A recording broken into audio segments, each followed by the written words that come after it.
Assalamualaikum warahmatullahi wabarakatuh. Kembali lagi bersama saya Medina Zaki atau yang biasa dipanggil Mei atau Medina dalam. Kali ini ngobrol yuk episode pertama session ketiga yaitu 2023. Sebelumnya kan yang session pertama 2021 ya, ada 13 episode kalau nggak salah. Session kedua pas kemarin 2022 itu cuma kayaknya 2 session ya. Aku lupa. Nah, ini yang halo. Kita tunggu ntar ya. Yang ketiga apa namanya? Nah, Mbak Askarininya udah datang. Yang ketiga session ketiga 2023 baru sekarang. Nah, itu ada narasumbernya Mbak Askarini. Ntar aku invite bentar. Jadi untuk pembukaan ngasih tauin dulu. Ya, bentar. Tak invite dulu. Oh, udah langsung di request sama Mbak Askarini. Coba bisa nggak? Barusan udah aku approve. Jadi kali ini kita ngobrol tentang creative writing for healing. Nah, dengan Mbak Askar ini. Panggilannya siapa nih? Mbak Aska atau Mbak siapa nih? Aska, Mbak. Aska. Nah, jadi Yes. sekilas Mbak Aska ini kalau teman-teman Tapi kok nggak kelihatan gambarnya, Mbak Mei? Gelap? apa? Di sini jelas kok. Gelap. Oh, Ini udah pakai oke. lampu nih. Sing. Yes. Deketin lampunya. Dah. Nah, apa Iya. namanya? Jadi kalau Mbak Di Askar aku ini tapi suka. gelap. Kok di sini terang sih? Nggak terlalu, apa maksudnya nggak terlalu. Nah, dah, Just oke. blank aja sih. Oke, cool. Ya. Jadi Mbak Aska ini kalau kalian pernah ngikutin IG live-nya, nah sering ngadain tuh IG live sama beberapa temannya ya atau koleganya di luar negeri ngomongin tentang ini writing alias menulis dan kebanyakan bahasa Inggris. Beliau ini selain founder Halo. writing for healing ya, Yes, kalau nggak salah betul. komunitas itu, dan freelance juga, terus penulis juga, buku-bukunya apa aja ntar kita ulik.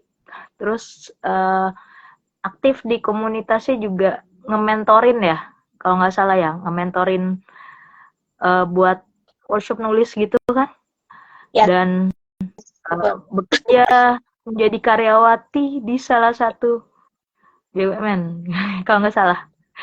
Oke, kita ntar nanya-nanya sama Mbak Technical Aska. issue Ini atau di Mbak? mana Mbak? Di, di rumah, Mbak. Oh, kok di sini di aku nggak gelap ya? Tunggu, kita lanjut aja deh. Di sini sih nggak gelap. Oke. Mungkin ininya apa? Brightness kontrasnya coba di komputer atau apa tabletnya. Tadi nggak gelap juga. Ya, ada Rika juga. Jadi oke, kita mulai aja ya, udah jam 8. Ya, Sebelumnya oke. kalau boleh Siap. tahu, Mbak Aska nih kesibukannya apa nih saat ini? Alhamdulillah, makasih banyak nih Mbak Mei udah Panggil Mei aja. um, oke. Tunggu, Sudah. tanya sama yang lain. Teman-teman yang lain emang yang tampilanku blank screen nggak?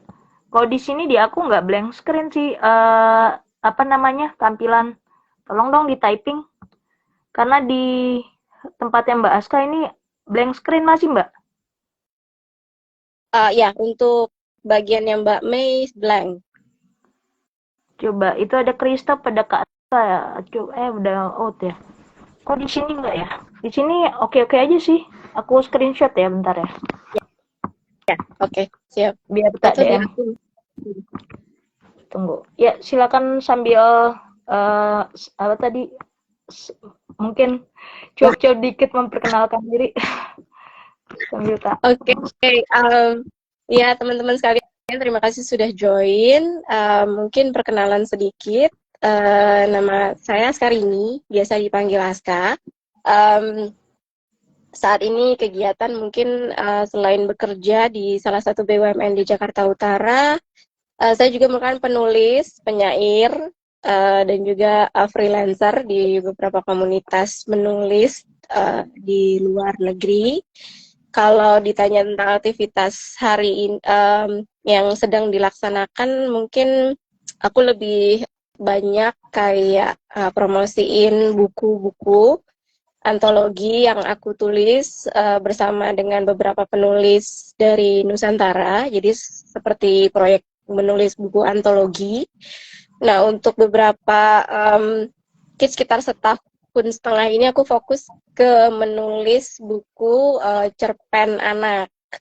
Nah, di sosial media, mungkin di Facebook juga di Instagram, biasanya aku sharing tentang pengalaman aku menulis buku antologi cerpen anak, dan juga sambil promosi istilahnya jualan buku-buku tersebut sih. Jadi alhamdulillah, dan mungkin di beberapa kesempatan mendatang mungkin ada juga beberapa buku-buku yang sebentar lagi mau terbit. Jadi mungkin lebih ke situ sih, lebih fokus ke kegiatan dan aktivitas menulis gitu. Oke. Kurang lebih gitu sih, Iya, Mbak Mei. aku manggilnya Mbak Aska aja ya. Ini yang aku Oke. lihat yang unik ini Mbak Aska tuh sering banget ngadain, nggak terlalu sering-sering amat sih, apa namanya, kerjasama sama beberapa teman-teman yang di luar negeri untuk Ya, ngadain workshop menulis ya? Masih sekarang? lebih kayak jadi bukan technically bukan mengadakan workshop menulis, jadi hanya sebagai guest star aja, tapi guest speaker, tapi memang membahas tentang dunia kepenulisan. Jadi tidak menyelenggarakan workshop, hanya sebagai tamu untuk sharing informasi dan juga sharing pengalaman tentang dunia kepenulisan. Kurang lebih gitu sih, Mbak. Nah, itu awalnya gimana tuh?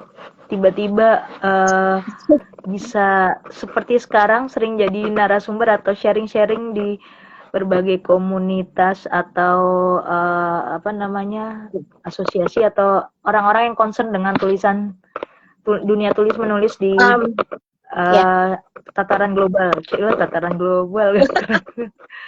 Aduh. Luar biasa istilahnya ya. Iya. Jadi mungkin awalnya karena banyak terbantu dengan sosial media sih, Mbak Mei. Jadi di awal itu kan memang karena aku sering posting tulisan, baik itu bahasa Indonesia maupun bahasa Inggris. Jadi di Facebook ya waktu itu kan, Instagram masih belum terlalu jadi tren. Jadi lebih ke Facebook, aku sharing cerpen dalam bahasa Inggris, kemudian juga artikel dalam bahasa Inggris dengan segala keterbatasan kemampuan bahasa Inggris saat itu. Kemudian mungkin karena sering posting, akhirnya secara tidak langsung orang banyak membaca tulisan aku di Facebook. Kemudian dengan izin Allah juga akhirnya kurang lebih dapat link kemana-mana ya, mungkin ke komunitas kepenulisan. Aku juga nggak terlalu inget detailnya seperti apa. Kemudian akhirnya ada beberapa yang kemudian kontak ke DM Facebook aku, terus menanyakan mau nggak jadi freelancer di penulis lepas di beberapa komunitas kepenulisan di luar negeri. Kemudian akhirnya karena saya merasa ini kesempatan bagus untuk bisa terus berlatih dan juga mempertajam ke skill saya dalam menulis, akhirnya jadilah freelancer di beberapa komunitas kepenulisan di luar negeri. Kemudian karena kenal dengan komunitas, berarti kan banyak relasi, banyak teman-teman penulis dari luar juga. Akhirnya jejaring itu secara tidak langsung kan terkoneksi antara satu sama lain. Kemudian akhirnya pengalaman pertama mungkin yang diminta sebagai guest speaker di event yang memang berkaitan dengan waktu itu bedah buku aku, cerpen, antologi cerpen berbahasa Inggris itu di Malaysia. Jadi kayak semacam live Facebook, dan pihak dari Malaysia meminta aku sebagai guest speaker dan sharing pengalaman aku dalam dunia kepenulisan. Mungkin jadi istilahnya setelah tampil ataupun hadir dalam Facebook Live tersebut, akhirnya kenal beberapa komunitas lagi di luar negeri. Kemudian akhirnya kita membangun jaringan atau jalinan pertemanan dengan mereka. Akhirnya banyak yang memang request untuk sebagai guest speaker. Jadi sebenarnya tidak juga kayak tiba-tiba di invite, ada prosesnya. Cuman menurut saya sih itu memang bagian dari perjalanan pengalaman saya dalam dunia kepenulisan sih, kurang lebih kayak gitu sih Mbak Mei. Hmm. Berarti ya itu kan kebanyakan tulisannya bahasa Inggris ya. Itu emang Ya, sebelumnya betul. udah langsung suka nulis dalam bentuk bahasa Inggris atau ada tahapannya dulu Mbak berkarya dulu dari mungkin artikel atau Mm-mm. apa buku baru Image Bahasa Indonesia baru beranjak dari bahasa Inggris atau langsung gimana tuh? Ya, jadi awalnya itu kalau misalnya dibilang sejak kapan nulis gitu kan, sebenarnya kalau awalnya itu dari hobi ya. Jadi waktu dulu masih di sekolah dasar itu saya biasa bikin journaling atau di buku diary. Oh, oke. Kalau misalnya orang introvert kan memang katanya lebih senang menulis ketimbang berbicara gitu ya Mbak Mei. Hmm. Jadi menulis itu sebagai salah satu cara saya untuk berkomunikasi, khususnya internal ya. Jadi kayak komunikasi dengan diri sendiri. Jadi kayak ngajak ngobrol diri sendiri itu. Jadi dari Hmm. tulisan, kemudian akhirnya dari SD karena memang sudah suka puisi, deklamasi puisi, akhirnya nulis puisi. Hmm. Kemudian tapi kalau keterampilan mulai untuk kayak ngerasa ternyata nulis ini bisa loh jadi hobi yang mungkin menghasilkan itu pada saat SMA mungkin. Dan saya Oh, baru oh, menekuni udah lebih. secara Hah? Kenapa maaf? jadi baru menekuni dunia penulisan itu agak serius itu pas saya lulus SMA. Jadi di waktu saya kuliah ada spare waktu, terus iseng-iseng nih nulis cerpen bahasa Inggris, kemudian saya kirim ke salah satu majalah remaja waktu itu, ya memang ada rubrik kisah Inggris, jadi nama majalahnya majalah Anida, mungkin Mbak Mei tahu. Nah, saya Hmm. kirim tulisan cerpen berbahasa Inggris ke majalah tersebut dan ternyata dimuat beberapa cerpen berbahasa Inggris dimuat. Kemudian ada Hmm. juga kolom yang mengomentari atau mengulas dan feedbacknya alhamdulillah bagus, maksudnya positif. Terus jadi seneng deh tuh terus nulis-nulis cerpen dalam bahasa Inggris. Kemudian begitu pula juga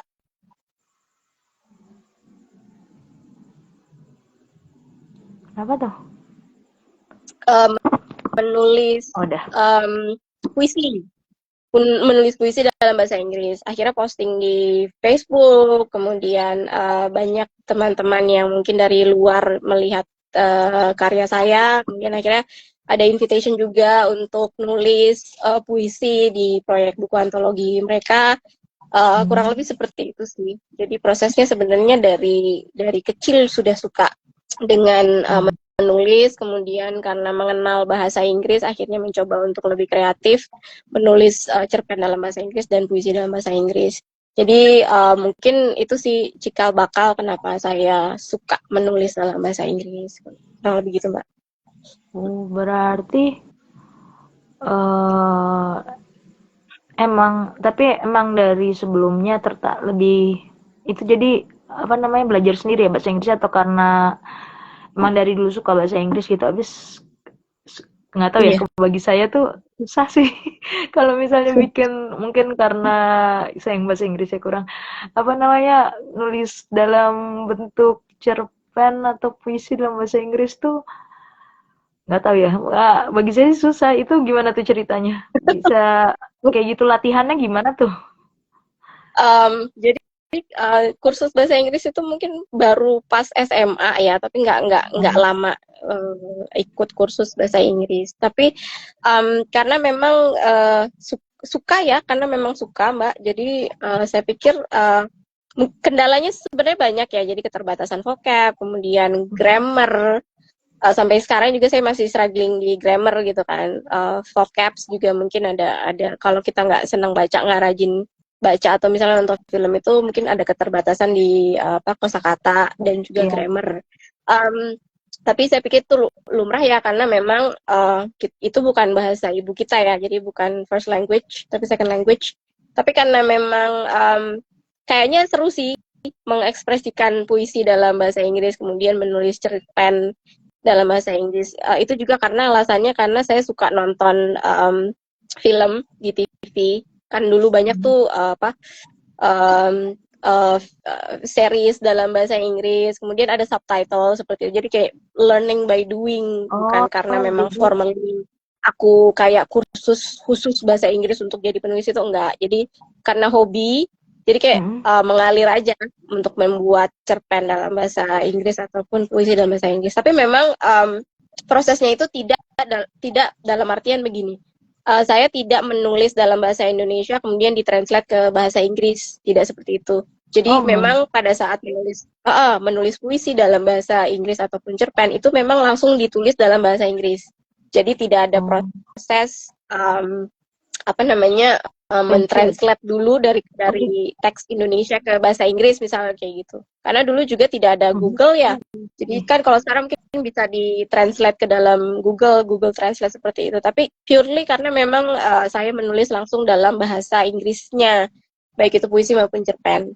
Nah, memang pada prosesnya itu khususnya untuk menulis cerpen, karena kan bentuknya itu teksnya panjang ya. Kalau puisi pendek mungkin, tapi saya melihat justru tingkat kesulitan menulis dalam bahasa Inggris itu di puisi bukan di cerpen. Oh, Alasannya gitu. karena ya justru itu karena kenapa? Karena menurut saya menulis puisi dalam bahasa Inggris itu kan ada keterbatasan jumlah kata ya. Dan setiap kata itu harus bermakna gitu kan. Jadi kayak semacam metafora lah atau mungkin ada idiom yang saya harus ekspresikan dalam kata-kata yang memang kita harus benar-benar mencari kata yang tepat. Nah, itu justru sebenarnya lebih sulit meskipun teksnya itu lebih singkat. Kalau cerpen sebenarnya memang mengalir karena saya suka menulis diary pun kayak switching kadang bahasa Indonesia, kadang bahasa Inggris. Jadi lebih kayak saya nulis cerpen itu kayak saya cerita sama nulis di dalam journaling di jurnal atau enggak di apa di Diary. buku diary. Jadi lebih kayak gitu, jadi kayak storytelling aja natural kayak kita cerita ke orang tapi kita dalam bentuk tulisan jadi seperti itu. Nah kalau untuk puisi memang lebih banyak kreativitas ya dalam artian kan saya harus mengekspresikan emosi kemudian uh, harus paham juga ini kata yang tepat untuk mengekspresikan emosi ini apa gitu jauh lebih sulit. Kalau cerpen mungkin dalam artian meskipun teksnya lebih banyak mungkin kalau menulis cerpen itu lebih ke grammar ya karena kan kalau kita menulis dalam teks yang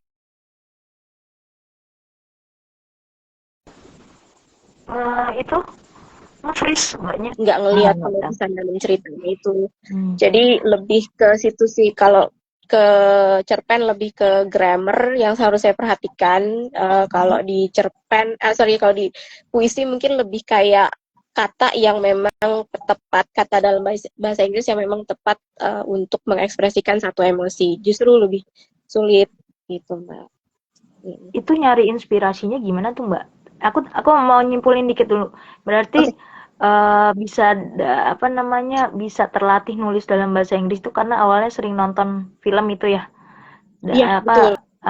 Itu lama-lama secara nggak langsung terinfluence jadi latihan. Terus abis itu ketika nulis karena nggak ditranslate jadi kita ketika nulis mungkin berpikir seolah-olah ya like as apa dalam bahasa Inggris juga begitu Iya, berarti ya. Oh. iya, betul. Kurang lebih dan mungkin mungkin sebagian orang merasakan itu challenging banget ya. Jadi kayak aduh kok apa susah gitu kan menulis cerita dalam bahasa Indonesia aja. Kadang-kadang Iya, susah aku apalagi translate dulu mungkin dalam bingung. bahasa second. Iya, betul. Karena sebagian besar orang akan bilang oh kalau saya mungkin saya tulis bahasa Indonesia dulu Mbak baru saya translate ke dalam bahasa Inggris. Tapi buat saya itu nggak salah gitu kan. Metode itu nggak salah. Mungkin untuk sebagian orang memang lebih mudah seperti itu. Kalau saya mungkin lebih ngerasa lebih ekspresif kalau memang langsung dalam bahasa Inggrisnya. Seperti itu, Mbak. Kalau dari kenapa suka dengan menulis cerpen dalam bahasa Inggris? Jadi kayak setelah kita nonton film ataupun mungkin series bahasa Inggris di TV itu kan kadang-kadang kita kayak di jurnal itu kita kayak menceritakan ulang gitu kan apa yang kita tonton di TV. Nah, itu dia yang akhirnya membuat saya lebih mudah untuk membuat unsur-unsur intrinsik dalam satu cerpen. Misalnya penokohannya siapa, kemudian memasukkan unsur dialog juga ataupun percakapan di dalam cerpen itu. Um, Artinya yang kita tonton di TV itu kita ceritakan ulang atau kita tulis ulang dalam jurnal misalnya atau dalam diary. Nah, mungkin dari situ karena alami aja sih, saya tidak merasa itu sebagai sebuah beban, tapi kayak udahlah apa istilahnya tulis aja dulu untuk dieditnya, untuk orang memahami bagaimana kalimat yang kita buat, kemudian mungkin banyak menggunakan grammar past tense dan sebagainya itu akhirnya uh, secara naturally aja kita mengedit setelah selesai menulis cerpen. Jadi lebih ke situ sih. Jadi buat saya itu kayak ada kesenangan tersendiri untuk bisa menulis dalam bahasa yang mungkin bukan bahasa ibu kita gitu. Kurang lebih. Kalau dari kecil itu bisa yang bahasa Inggrisnya langsung berpikir dan menulis langsung dalam bahasa Inggris, apa karena waktu kecil pernah dibiasain nggak harus komunikasi via bahasa Inggris nggak ya? Atau itu berjalan nyetur aja pas SMA, Jadi karena kuliah? Jadi baru resmi belajar bahasa Inggris sebenarnya kan SMP di sekolah karena kan ada kurikulum bahasa Inggris waktu teman saya sekolah. Jadi SD itu sebenarnya belum ada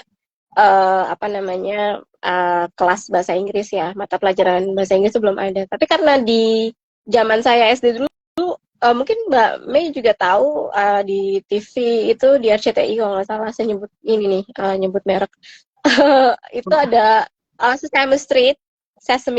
Oh iya, Sesame Street. Aduh, Nah, ada banyak monster-monster yang menggemaskan di Sesame Street. Jadi Cookie Monster, kemudian banyak banget tokoh-tokoh. Jadi belajar bahasa Inggris itu dari nonton Sesame Street. Jadi kayak guru bahasa Inggris saya yang paling pertama itu adalah nonton acara Sesame Street. Dan itu saya nonton program itu waktu saya kelas 3 SD. Jadi bener-bener modalnya itu cuman buku tulis biasa sama pensil atau pulpen. Setiap ada kata-kata baru yang memang diajarkan di Sesame Street itu saya tulis, kemudian saya tuliskan juga artinya dalam bahasa Inggris. Jadi dari sejak SD itu vocabulary bahasa Inggris saya mungkin jauh lebih kaya dibandingkan dengan teman-teman sepantaran saya ya. Mungkin mereka juga nonton Sesame Street juga, tapi mungkin tidak menggunakan itu sebagai media untuk belajar bahasa Inggris secara serius. Mungkin seperti itu. Dan dulu kan memang zaman saya itu masih subtitle, jadi ada terjemahannya nih. Nah, nggak lama kalau nggak salah saya lihat belajar bahasa Inggris ternyata didubbing dalam bahasa Indonesia gitu. Cara Sesame Street tapi berbahasa. Nah, buat saya, loh, what's the point nonton Sesame Street kalau ujung-ujungnya adalah didubbing jadi bahasa Indonesia. Jadi karena masih bentuknya terjemahan ke dalam bahasa Indonesia, akhirnya pada saat mereka mengucapkan satu kata atau bercerita itu ada terjemahannya, dan saya belajar untuk membaca terjemahan dari teksnya acara Sesame Street itu. Akhirnya by nature karena sering nonton, kadang-kadang kalau nonton TV akhirnya tidak selalu terfokus dengan subtitle atau terjemahan yang ada di TV. Jadi kayak udah nonton aja tapi kita ignore terjemahannya gitu. Akhirnya dengan banyak dengar, kemudian kita belajar gimana native speaker itu pronunciation kata yang tepat itu seperti apa. Jadi kayak saya menyerap pronunciation ataupun pelafalan yang benar dari native speaker, dari orang yang memang berbahasa Inggris, seperti itu sih. Jadi natural aja sih Mbak Mei. Ya berarti yang bisa aku nangkap sih intinya ya karena dari awal udah suka ya. Suka terinfluence sama film Sesame Street itu. Terus iya, paling nggak dari Mbak sharing ini jadi tahu sebenarnya ada negatif positifnya ya kalau di film luar negeri kayak film anak-anak di dubbing ya. Iya, betul. Ya itu Jadi kita nggak bisa belajar teks buat intinya ya, buat kalau misalnya belajar bahasa Inggris Iya. nggak bisa. Tapi memang Heeh. ya itu Gitu. makanya tergantung sih tujuannya sama aja ya. Kalau kita nonton cuma sekedar nonton hiburan atau Heeh. ada yang mau dipelajarin kayak bahkan sampai niat banget tuh apa namanya bikin catatan Nulisin vocabulary. Aku dulu kosakata. sama Ayako Iya. emang pernah gini di Ayako kan bahasa Inggrisnya bagus kebalikan Iya. dibandingin aku. Nah itu emang Heeh. dulu waktu kecil sempat ada tugas kalau misalnya kemana-mana gitu ya liburan Heeh. Heeh. suruh nulis vocab. Nah aku tuh ya emang dari Saya. awalnya nggak suka, Iya, makanya betul. kayak awalnya nggak suka jadi sampai SMA kuliah tuh aduh udah ikut apa namanya Lia General English tuh Iya, betul. sempet Sama. fail beberapa kali. Nah terus baru mulai agak terinfluence mau pentingnya belajar bahasa Inggris tuh pas 2016 sebelum aku Heeh. apa namanya nggak di kantor yang lama banget itu. Heeh. Tiba-tiba suatu ketika profesornya datang ke Indonesia bawa buku. Heeh. Heeh. Profesornya dari Oxford kan. Wow. Ininya Jauh. profesornya atasan nggak langsung tatonya aku cuma Heeh. diem aja nggak bisa ngomong apapun di situ hello apa cuma apa bahasa non verbal tahu kan ya gitu terus Iya, ya kalau baca iya. bisa pasif dalam arti baca Iya. buku segala macam tapi Iya. when speak oh no nggak pede Masih terus shy. waktu pas ikut seminar internasional jadi paper sama teman-teman tuh ada yang lolos sampai seminar internasional di mana di Jogja waktu pas EMIC gitu itu juga kayak gitu kan dari berbagai negara di dunia ada kan di situ ya udah Wow, gue ngikut aja kemana-mana ikut temen gue yang ngomong karena gue nggak bisa ngomong terus habis itu pas udah kemarin-kemarin apa nggak ngantor jadi apa namanya lebih banyak freelance kalau misalnya lagi ada orderan atau berkarya sendiri terus baru tuh kepikirannya kayaknya emang perlu belajar bahasa Inggris terus ingat teman ada yang bilang via lagu makanya waktu pas tadi yang aku ceritakan ke Mbak Ivon nyoba ya itu kalau nggak tahu ya kalau dalam bidang apapun kalau kita udah suka dengan belajar apa kan lebih mudah kan nah jadi ya itu tapi tadi karena sharing yang Mbak yang tentang Sesame Street aku jadi mikir ya udah lama ya nggak nonton Sesame Street ya di YouTube masih ada nggak ya boleh juga tuh video pantengnya Sesame Street ya, iya kan dari teks atau enggak iya nggak aku kan itu mikirnya baru audio berarti ini bisa ya ntar nyari film yang mungkin nanti aku boleh nanya ya yang direkomendasikan kalau buat nah itu berarti buat dari film itu sendiri jadi bahan buat cerpen sama itu sama puisi atau dari kehidupan sehari-hari banyak ya sumber inspirasinya itu banyak kalau misalnya jadi karena tadi saya sempat bilang saya lagi fokus bikin cerpen anak jadi itu kayak flashback lagi ke waktu saya masih kecil jadi mungkin dan itulah pentingnya kita journaling atau kita bikin nulis buku harian itu penting banget kenapa kayak karena saya dari SD itu sudah nulis diary jadi kan pengalaman sehari-hari itu kan tercatat dalam diary gitu kan. Jadi waktu saya buka-buka lagi diary-diary yang sudah lama itu, kemudian saya baca lagi, oh jadi ini dulu begini. Nah, akhirnya terinspirasi cerita dan dan itu sangat membantu sekali untuk kayak flashback lagi. Jadi secara detail kita kan kadang-kadang inget dengan masa kecil kita itu hanya kayak sebagian-sebagian aja ya. Tapi kalau misalnya kita baca buku diary itu kan tertulis dengan detail seperti apa, kemudian emosinya seperti apa itu dituliskan gitu dalam bentuk tulisan. Jadi saya mungkin mengambil inspirasi kurang lebih dari situ. Kemudian juga banyak juga karena mungkin saya senang karena saya pendengar ya, tipe pendengar jadi saya dengar banyak banget cerita dari teman-teman. Pengalaman mereka dan sebagian besar itu mungkin banyak yang curhat ke saya. Kemudian itu jadi inspirasi untuk penokohan dalam cerpen yang saya tulis. Tapi mungkin biasanya tidak secara letterluck apa benar-benar menceritakan apa yang di-share dengan teman kita, tapi kayak ada proses kreatif juga. Jadi kita bikin plot twist-nya. Jadi tidak serta-merta 100% cerita teman kita tuliskan dalam bentuk cerpen, tapi terinspirasi dari kisah tersebut. Dan penokohannya juga mungkin kan tidak menggunakan nama yang sama seperti itu kan. Jadi Berarti kadang-kadang banyak pada saat dari lucunya teman itu, iya. atau dari Jadi diri lucunya sendiri? itu pada saat iya, banyak juga dari pengalaman pribadi juga. Kemudian kalau lucunya itu waktu kita misalnya nulis cerpen dari kisah teman, kemudian dimuat, kemudian ya pasti ada bagian-bagian yang saya cut ya, jadi tidak istilahnya tidak mengekspos hal-hal yang buruk tentang apa kejadian tersebut seperti itu. Pada saat dimuat, teman-teman saya tahu kalau wah dimuat nih di majalah Anida. Terus dulu itu lucunya dapat honor dari ngirim cerpen dan dimuat di majalah Anida. Akhirnya minta ininya lucu, teman-teman yaudah traktir gue aja, yaudah ya.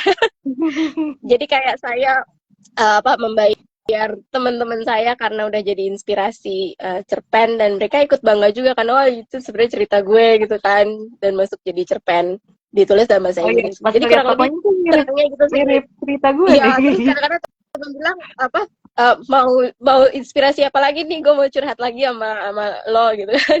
Jadi itu sih yang mungkin pengalaman yang cukup menarik pada saat saya membuat cerpen dalam bahasa Inggris, seperti itu sih. Lucunya lagi Iya. ada juga yang Iya ya. bilang, aduh nggak bisa bahasa Inggris, udah coba tapi yang lo tulis bener kan, apa namanya, tidak mengekspos hal-hal yang terlalu negatif, nggak. Jadi kadang-kadang temen coba dong terjemahin ke bahasa Indonesia lagi. Terus aku bilang, yang ngapain diterjemahin bahasa Indonesia lagi, kan inspirasinya jadi cerita kamu gitu kan. Tapi ada Nggak karya perlu yang nggak perlu Indonesia juga kan? Kenapa? Ada karya yang Indonesia juga kan? Ada Atau enggak? ada beberapa karya. Kalau Udah di bisa. majalah waktu itu di Hah? majalah aku lupa nama majalahnya apa ya, bukan Star Magazine, aku Hai Mbak lupa. Vira, ini lagi ngomongin tentang creative writing buat healing dengan Mbak Askari nih yang sering ngisi-ngisi tentang Halo. penulisan di lintas negara. Kayak banget kayak. Lintas Nah negara, gitu oke, terus ya kemana-mana. Ya, next. jadi dalam bahasa Indonesia ada dulu ada Story Magazine juga saya ngisinya di lini bahasa Inggris. Jadi sebagian besar memang cerpen berbahasa Inggris, tapi waktu itu ada satu cerpen berbahasa Indonesia yang dimuat di Anida, dan itu inspirasinya dari saya sendiri. Waktu itu judulnya Acne Attack. Jadi judulnya bahasa Inggris tapi konteks dan teksnya itu dalam bahasa Indonesia. Jadi kurang lebih cerita tentang waktu kita masih remaja mungkin punya punya jerawat itu kayak jadi masalah yang heboh gitu kan. Pengen Sementara di karena kita apa letusin. tidak iya, jadi kayak kita terfokus sama satu problem kecil itu, tapi kita tidak mensyukuri kehidupan yang diberikan oleh Allah gitu kan. Jadi kurang lebih sih pesan yang ingin saya sampaikan itu. Jadi kadang-kadang kita terlalu mendramatisir sesuatu hal-hal yang sebenarnya dalam hidup itu kita harus lebih banyak bersyukur dan melihat hal-hal yang lebih sesuatu hal itu lebih positif. Jadi jangan terlalu kalau anak remaja kan kayak gitu, jadi aduh satu jerawat aja tuh kayaknya udah gimana gitu kan. Nah, saya mencoba untuk menyampaikan bahwasanya banyak remaja ataupun banyak orang lain yang lebih dalam posisi yang kurang beruntung daripada kita, tapi mereka tetap bersyukur dengan kondisi itu. Jadi kurang lebih itu sih pesan yang ingin saya sampaikan dari Acne Attack itu. Gitu. Ya, berarti emang natural aja ya, udah hobi Ya, sih. gitu. Yes. Kalau mulai Alhamdulillah. ngadain workshop menulis itu sejak kapan tuh? Mungkin waktu itu kalau misalnya tentang workshop menulis itu mungkin Mbak Mei tahu saya sempat juga jadi relawan di Books for Care, salah satu komunitas penulis yang di founder oleh Mas Lufti Avianto dan teman saya Mbak Farah Alfaza Daniel, kita manggil Farah Ica. Waktu itu karena base campnya di Depok, jadi basically saya hanya sebagai relawan dan join sama Mas Lufti dan Ica sebagai salah satu mentor menulis untuk salah satu sekolah di Depok, jadi sekolah swasta. Mungkin tahu nama sekolahnya itu sekolah master, Masjid Terminal. Oh iya Master di tahu. Depok. Master Nah, tuh Kak. jadi ya Keren. sekolah master di Depok. Jadi saya sempat lihat profil sekolah itu di majalah Anida juga kalau nggak salah. Terus saya mikirnya kayak gini waktu itu, sempat doa, ya Allah kalau bisa dong pengen deh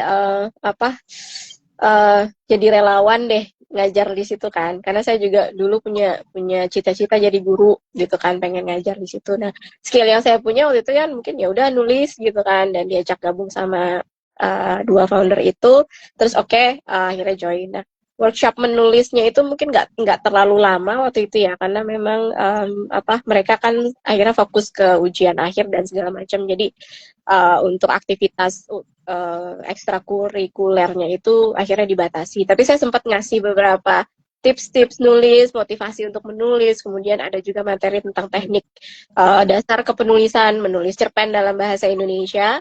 Dan meskipun yang secara jujur ya nggak semuanya suka dengan ekskul menulis, tapi saya melihat pada saat kita kasih tugas, kemudian mereka memberikan hasil dari cerpen yang mereka tulis itu, saya lihat, oh ini bakatnya bagus-bagus nih. Untuk usia yang masih SMA ya, saya ngelihat, wah mereka jauh lebih berbakat daripada saya waktu saya masih SMA, misalnya seperti itu. Bisa bikin cerita yang sangat bagus. Namun mungkin seperti kita ketahui, karena memang keterbatasan fasilitas, kemudian media yang mungkin digunakan untuk belajar, akhirnya mereka tidak terekspos dengan cukup bagus, ataupun mereka juga tidak mendapatkan kayak semacam informasi yang cukup komplit tentang mau serius nulis begini nih caranya gitu kan. Nah, karena itu juga kegiatan ekskul kan tidak semua memilih ekskul menulis gitu kan. Jadi akhirnya di situ kita ngadain event, kemudian akhirnya ada semacam kayak WhatsApp group untuk komunitas Books for Care. Kemudian akhirnya dan akhirnya saya sempat aktif juga waktu itu sebelum COVID, jadi salah satu tutor juga untuk menulis cerpen juga. Jadi kayak kita ngasih pengarahan, kemudian kita ngadain acara lucu dulu itu via WhatsApp group aja. Jadi ada momen kita nanti ada WhatsApp ya, kuliah WhatsApp gitu kan. Dan event-event itu akhirnya kalau sekarang WhatsApp group di Bookstore itu masih ada, tapi saya sudah tidak aktif lagi di situ. Karena kan memang setelah COVID itu vakum ya. Jadi kita nggak bisa meet up juga hanya sebatas di WhatsApp saja. Dan juga saya mungkin akhirnya banyak kegiatan di kantor, kemudian ada aktivitas lain juga, akhirnya tidak bisa intens lagi di komunitas tersebut. Tapi mungkin itu pengalaman saya ngasih sebagai tutor ya, sebagai teman yang ngedampingin penulis-penulis pemula ini untuk menghasilkan karya. Dan akhirnya memang proyeknya waktu itu bikin buku bareng-bareng, antologi, dengan segala proses screening naskah dan segala macam, kemudian editing, kita juga yang akhirnya milih nih naskah-naskah mana yang layak atau yang tidak layak. Karena memang targetnya itu istilahnya masyarakat awam ya, orang-orang yang benar-benar belum tahu tentang nulis. Kemudian kita ajak ikutan yuk kegiatan Books for Care, kemudian ini ada project nih, mau ikut nggak? Itu proses seleksinya pun cukup ketat, karena rata-rata due date, waktu deadline mereka harus ngirim naskah itu ada juga yang belum ngirim naskah sama sekali. Kemudian kayak di komunitas itu ada grup-grupnya itu hilang dari peredaran, tiba-tiba kayak mengundurkan diri. Banyak cerita-cerita yang cukup kebanyakan grup soalnya waktu itu sedih untuk diceritakan, karena memang pada saat kita menulis tidak dalam target aja itu sudah cukup stres ya Mbak, maksudnya ada tekanan segala macam. Nah, ini dalam waktu yang mungkin terbatas, hanya 2 minggu proyeknya, kemudian kita minta untuk menuliskan cerpen, kemudian mengirimkan ke kita pada saat kita cek, kemudian mungkin banyak sekali logika dalam kepenulisannya itu tidak masuk akal, atau mungkin terlalu datar, flat, jadi tidak ada konflik. Kemudian ini kayaknya ceritanya udah sering, kemudian karena kan yang targetnya kan teman-teman yang benar-benar pemula. Jadi itu cukup membuat kita agak sedikit ini juga, ini gimana caranya ya supaya bisa nggak nih kalau kita kasih arahan lagi atau kita tutor lagi, mudah-mudahan naskah yang dia buat ini bisa direvisi kemudian dikirim ulang. Tapi alhamdulillah kalau nggak salah waktu itu karena pesertanya kita targetnya karena dari medianya WhatsApp ya, jadi di seluruh Indonesia yang join ke program tersebut, project tersebut. Akhirnya ada sekitar beberapa tulisan yang bagus dan kita muat dan kita loloskan dan jadi buku. Itu project pertama. Jadi seneng kayak ngelihat teman-teman akhirnya berhasil mengikuti proyek tersebut dan memang ada buktinya, yaitu buku antologi. Nah, itu yang mungkin akhirnya buat saya pribadi menjadi semacam semangat untuk oke lah, meskipun ini hobi tapi bisa nih diseriusin dan bisa berbuah karya, yaitu bentuk buku antologi dan proyek-proyek dengan Books for Care berikutnya. Itu sih ceritanya. Itu benar-benar ini berarti ya, nggak asal nulis ya, benar-benar diperhatiin kualitasnya ya. Tadi aku ngedenger ceritanya Ya, dari segi aku penulisan, mau dari say segi hi apa. sama Makanya aku aja nggak boleh lolos saya kan. Itu udah lama. ya. Aku udah lama tuh nggak nulis. Jadi sejak yang pas lulus dulu S2 gitu. Terus Ya. agak-agak dulu kan itu kalau tesis itu kan ini banget ya, Oh ya. penulisannya rigid banget, apalagi kampusku tuh ya ada aturannya harus minimal 100 halaman lah Ya. waktu itu kan. Sedangkan orang yang suka ngegambar atau ngedesain, kalau nggak tahu ya, yang tipikalnya kayak aku malah kebalikan, lebih agak susah nulis yang gitu. Bentuk Baru narasi teks ya, kecuali kalau yang kreativitas ya, yang free writing ya istilahnya baru. Ya, terus habis itu gara-gara itu udah lulus 2 tahun 2 tahun tuh nggak mau nulis lagi, bener-bener pokoknya nggak mau gitu. Suatu ketika ketemu sama itu tuh tadi secara online foundernya Books for Care, namanya Mas si Lufti. Aku juga baru bikin komunitas yang buku-buku itu. Terus habis itu ada yang Ramadan Writing Challenge itu kan. Itu pertama kali aku nulis lagi setelah 2 tahun vakum. Nah itu aduh aku kan nggak bisa nulis tesis kan nggak juga gini. Ya udah coba lagi. Ya udah deh, coba deh. Kayak dari gampang-gampang jadi block ya itu namanya. Iya, bukan writer's block, jadi bukan trauma sih, jadi apa ya? Pokoknya udah istirahat dulu, intinya gitu lah, istirahat, nggak mau menyentuh pena, gantung pena. Padahal dulu pas zaman kuliah baru kerja suka bikin puisi, suka bikin cerpen. Terus waktu pas kuliah juga pernah jadi kontributor artikel di indonesiakreatif.net gitu kan, sama yang lainnya. Tapi itu karena tesis udah selesai, udah ya agak-agak itu pokoknya gantung pena lah istilahnya. Terus baru balik lagi yaitu 2020 atau 2021, karena pas kan 2021 ya kamu jadi dosen itu kan. Dosen kan harus bisa nulis kan, mau nggak mau kan. Nah, terus ya udah mulai dilatih. Itu. Nah, sekarang pas 2021 itu kan ikut yang ada banyak komunitas keroyokan itu kan, bikin buku tapi keroyokan. Nah, ikut-ikut deh yang bareng-bareng bikin puisi, bikin apa. Tapi memang itu yang bikin beda sama Books for Care dengan yang lain. Susah tuh menembus Books for Care. Tulisannya kalau misalnya yang masih pemula, bener-bener mentingin kualitas, makanya gue mikir wah ini emang bener-bener nih mentingin kualitas, nggak asal terima-terima jadi kan, harus lolos seleksi dulu kan. Jadi istilahnya dulu kayak ada sidang naskah dulu, jadi kita bertiga itu kayak debat, ini bagus nih, terus ada temen yang mungkin Mas Lufti dan Mbak Ica bilang, oh ini nggak bagus nih Kak, gitu. Jadi kayak kita meyakinkan kalau ini naskah. Jadi kan grup itu ada PIC-nya kan, jadi saya sama Ica sama beberapa relawan lain yang memang join sebagai tutor di situ. Akhirnya kayak ini di grup aku yang bagus ini. Jadi kita kayak sidang dulu naskah itu memang bagus untuk jadi lolos editornya lah ya seleksi atau gitu ya, tidak itu. Jadi atau memang redaktur dari awal pasang. kan mungkin foundernya itu juga Mas Lufti sangat selektif. Jadi inginnya itu Books for Care itu benar-benar kayak menggembleng teman-teman pemula itu nggak cuma dari teknis kepenulisan, tapi juga mau menggembleng mental juga gitu kan. Jadi kita kayak benar ekstra selektif dan memang terbukti pada saat jadi buku itu kita baca dan memang ini karya-karya yang layak masuk dan memang harus dibukukan. Tapi kalau saya lihat sih karena waktu itu animonya banyak ya, jadi peserta dari mungkin ada sekitar 83 orang peserta dari seluruh Indonesia yang join dan mungkin hanya sekitar maksimal sekitar 15 atau 20 yang akhirnya bisa masuk dan dicetak jadi buku.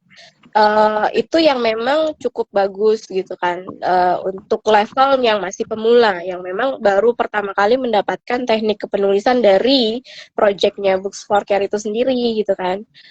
Akhirnya saya rasa sih sampai sekarang teman-teman yang memang dulu sempat ikut project di komunitas kami itu akhirnya akhirnya mendapatkan kesempatan lain yang mungkin ikut antologi menulis cerpen di komunitas lain dan mereka kayaknya cukup akhirnya sekarang jadi kayak udah cukup ahli lah istilahnya, sudah punya pengalaman banyak untuk masuk dalam satu proyek membuat buku antologi, kemudian nggak cuman sekedar di mungkin penerbit indie tapi mungkin sudah ke penerbit mayor seperti itu. Jadi kita hanya membuka kesempatan dan juga memberikan media yang tepat untuk teman-teman yang penulis awam ataupun teman-teman yang memang pengen tahu lebih banyak tentang dunia kepenulisan. Jadi kayak gitu sih, Mbak. Ya. Saya mau saya halo nih Sekarang, sama teman saya nih, Mas Yudi. Terima kasih udah join, Mas ya, Yudi. Thank you. nah ini Udah aku join. tadi kan kita ngomongin lebih banyak ke komunitas yang itu ya, Books for Care. Sekarang aku mau ngebedah dikit tentang yang Mbak inisiasi Writing for Healing ya. Oh ya, Nah, itu Writing gimana for tuh Happiness ceritanya? komunitas lagi.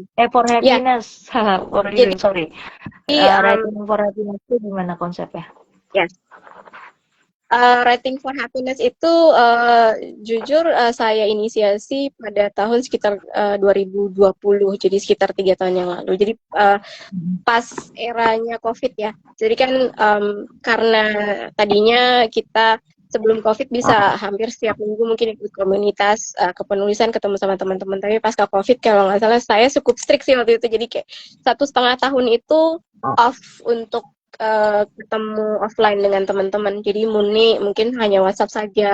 Kemudian kita kayak terfokus sama harus sehat, jangan sampai sakit. Jadi kayak saya nggak maksakan diri untuk terlalu capek dan lain-lain halnya. Pokoknya harus jaga kesehatan gitu. Akhirnya agak sedikit membatasi diri untuk join di kegiatan-kegiatan yang memang mungkin banyak menguras energi ataupun waktu seperti itu.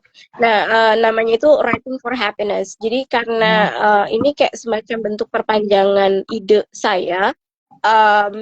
Kalau dalam komunitas yang saya sebagai founder itu, ini komunitas menulis online itu lebih kayak saya banyak sharing tips dan trik membuat cerpen atau pengalaman saya dalam membuat cerpen bahasa Inggris. Jadi dulu waktu sekitar 2020 sampai 2021 saya tuh cukup intens mengadakan Facebook Live di Facebook. Jadi sekitar 10 menit sampai 15 menit saya ya udah Facebook Live aja gitu kan, seperti Instagram ini. Jadi ada beberapa teman-teman yang join. Kemudian saya share tips-tips tema tentang kepenulisan yang saya cukup detail infokan dalam event tersebut gitu kan. Kemudian akhirnya karena cukup intens di Facebook, akhirnya banyak juga jejaring internasional. Akhirnya banyak yang juga approach kemudian menanyakan sebagai guest speaker. Tapi di komunitas Writing for Happiness ini, kalau dalam bahasa Inggris kan tagline-nya ini, I help millennials to master anxiety and stress through my creative writing program. Jadi saya saya membantu millennials untuk mengelola emosi stres dan anxiety, kecemasan melalui kegiatan creative writing saya. Nah, ada 3 komponen utama, yaitu pertama journaling, menulis cerpen dan menulis puisi.